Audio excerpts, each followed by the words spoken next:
Bonjour à toutes et à tous, dans cette vidéo nous allons parler de Discord. Discord est un logiciel gratuit de messagerie instantanée qui s'apparente à la fois à un forum et à un groupe Messenger et qui a pour but de prôner la communication en groupe.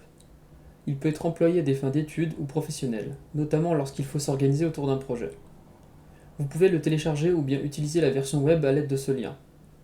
Il existe également une application retrouvable sur le store de votre smartphone. Dans notre cas, nous allons nous pencher sur la version web.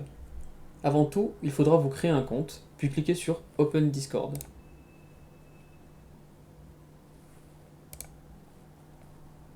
Et voici à quoi ressemble un serveur.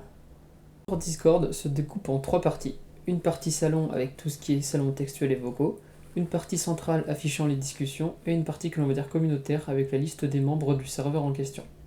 Si on revient à la partie salon, on remarque qu'il existe deux types de salons.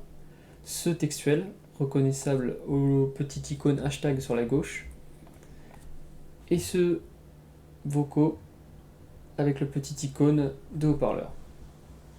Pour rejoindre un salon textuel, il suffit de cliquer dessus et de noter le message que vous souhaitez en bas de page.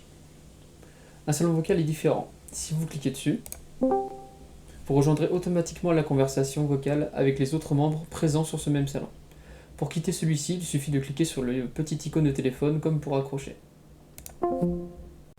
Tous ces salons font partie d'un ensemble appelé catégorie. Elle a pour but de permettre aux membres d'organiser le serveur, notamment quand plusieurs salons sont actifs. Pour créer une catégorie, il suffit de faire un clic droit sur une surface vide, cliquer sur Créer une catégorie et noter le titre de celle-ci. Maintenant, nous voulons ajouter un salon vocal et textuel à notre catégorie. Pour cela, vous cliquez sur le petit icône plus en face de la catégorie et sélectionnez le type de salon qu'il vous faut. Texte, le titre juste en dessous. Et c'est exactement la même manipulation pour les salons vocaux. Cliquez sur Voice, titre, et voilà. Maintenant, il y a quelques spécificités à connaître à l'utilisation de chaque type de salon. Pour ce qui est du salon vocal, vous pouvez gérer votre entrée et sortie son ici. Et vous pouvez également partager votre écran en cliquant là. Concernant le salon textuel, en dehors des messages classiques, vous pouvez ajouter des pièces jointes en cliquant sur le petit plus ici, uploader un fichier. Vous pouvez également envoyer un message à une personne ou à un groupe spécifique en entrant la commande arrobase plus le nom de la personne ou du groupe. Vous pouvez épingler des messages, c'est-à-dire mettre en évidence des messages importants pour éviter de le perdre dans le fil de discussion. Pour cela, vous allez sur un message, plus, épingler un message, il apparaîtra en haut à droite si vous cliquez sur message épinglé.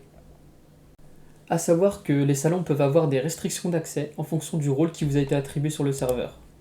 Car sur Discord, il est possible de créer divers rôles qui auront plus ou moins des droits. Pour cela, il suffit d'aller dans le coin supérieur gauche de la fenêtre.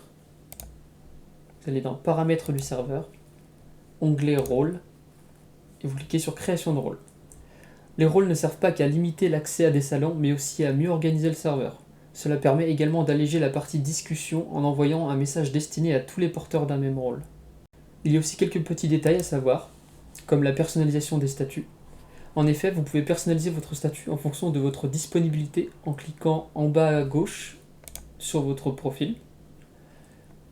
Et vous pouvez sélectionner en ligne si vous êtes disponible, inactif si vous êtes absent, ne pas déranger si vous êtes occupé ou invisible si vous voulez paraître hors ligne. Maintenant, vous devriez maîtriser les bases de Discord. Merci à vous d'avoir suivi ce petit tutoriel qui j'espère vous servira à l'avenir.